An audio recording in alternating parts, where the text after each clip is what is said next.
Introduce yourself and tell us a bit about why you're here today.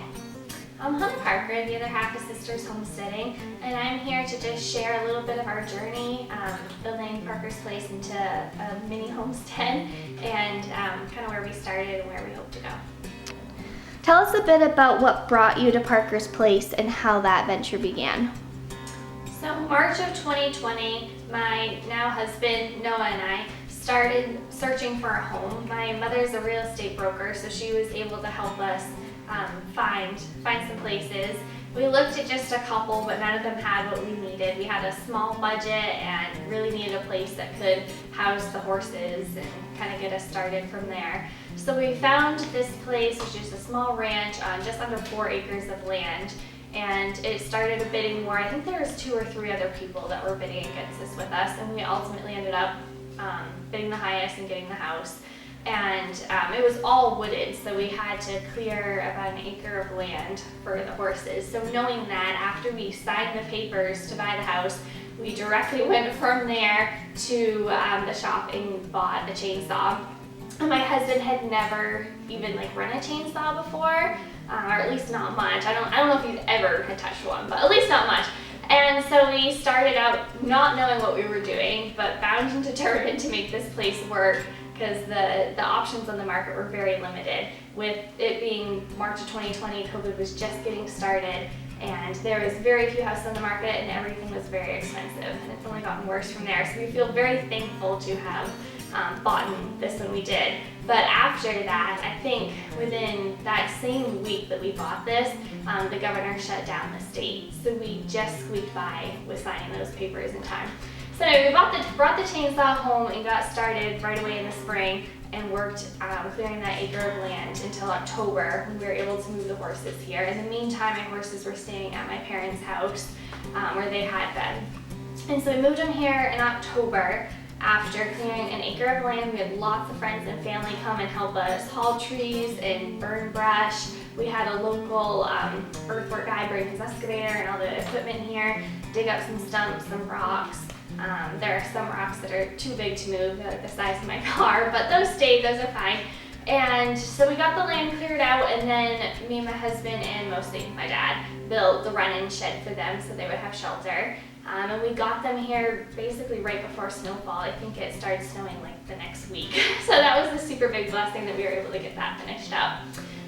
Throughout that summer, me and my dad built a chicken coop, and we got 8 or 10 chickens. And then later in the fall, or this year I guess, we got ducks and kind of added to that.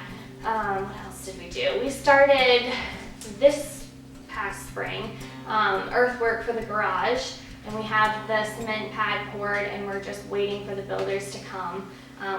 We were hoping that would get done in the summer, but it's now November and it hasn't happened, so we're still praying that happens before snowfly, but it's okay if not.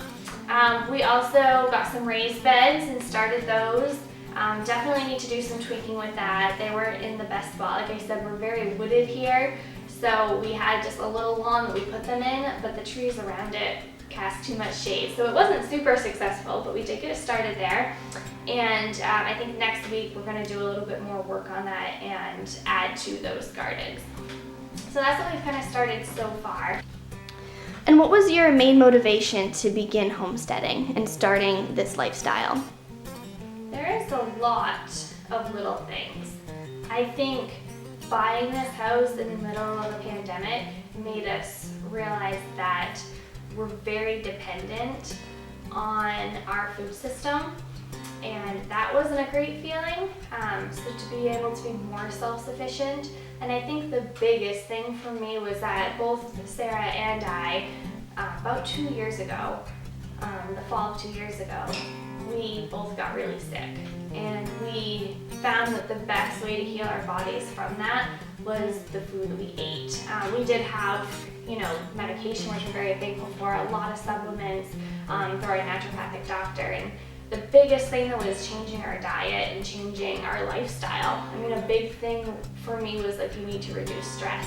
So that led to a job change and a lifestyle change and just a lot of, I think, mental work. And I think having that homestead balances you out and almost forces you to have a healthy routine and to take responsibility for your lifestyle and for your everyday life. Not like, oh, I rested this one day or I worked hard this one day, but you've got to do a little bit of everything throughout every day. So the health factor was huge. Being able to grow our own food that isn't processed, that isn't genetically changed, that isn't old from sitting in the store, that isn't covered in pesticides and whatnot. Just being able to have that in our own backyard. So having it readily available in our backyard, not depending on the big stores, and not depending on other people to grow our food that we don't know where it comes from, we don't know who grew it, we don't know what was on it, we don't know what it was grown in for soil, and just all of that. I think those are kind of the two biggest things, and I just believe in it. I believe in the lifestyle as far as the mental health, as far as physical health, as far as a family unit working together, as far as environment. I think that's the best thing that you can do for the world, for everybody in it and everything in it. The animals, I think that's what we were created for. And who has been your biggest supporters, or tell us a bit about your support team as you take on this homesteading journey? As far as the homesteading, I think it's pretty clear that it would be my sister Sarah. We've definitely jumped in together with this, and I can't thank her enough for that. She definitely has a head start on me, like a 5-year head start on me, and that's significant. So she has been there, done that a lot more than I have as far as the homesteading. So she's helped me a lot. Any questions I have, I'm like, hey, I need some help. So one, answering my questions, and just two, motivating me. Like, you can do this. Like, why are you not doing this? And quitting isn't an option. Like, no, just keep going, it's fine. It'll work out. Like, just that faith that she instills in me, like, okay, yeah, it's fine, all right. So definitely my biggest supporter and help there. Definitely some friends and family. I think we've mentioned, Shannon from Slantha Farms a lot on this channel. She's really a big help close to home. Everybody that's doing kind of the same dream on YouTube or social media. I mean, just seeing all of that and being able to learn from there. I think the advances in the internet and all of the technology nowadays comes with a lot of burdens and a lot of rubbish, but I think it also has a lot of great resources, and I'm thankful that we're at the point where we can just Google how to do this, or what's the best way for this, or how to do whatever you want to do. So that's been a big support. And then just my husband, he's just beside me every day, all day long, helping me with this dream. And even though starting out it wasn't his dream at all, he was like, okay. He just was like, hey, it's her dream, so I love her enough to do this for her. Clearing an acre of land, to me was the biggest act of love that he could show me. It was not for his hobby, it was for mine. And he didn't know what he was doing, and that's scary to step out into something that you've never done. And I mean, we had help. My dad came and helped us cut a few trees, but for the most part it was just him and I plugging away at it. And I mean, he gave a lot of brute force and just time and dedication, and it wasn't an easy time in our life. We had just moved out on our own, we had just gotten married that April. He was a full-time college student and working with electrical stuff on his way to get his license there. So he was working full-time and go to school full-time and navigating me and a new house. And so that was just really remarkable. And he's helped with every step of the way, whether it's just encouraging me or holding my hand through the bad times, and there have been some really rough times. Just everything, and never being like, no, you can't do that, or your dream is stupid, even though he doesn't necessarily understand it.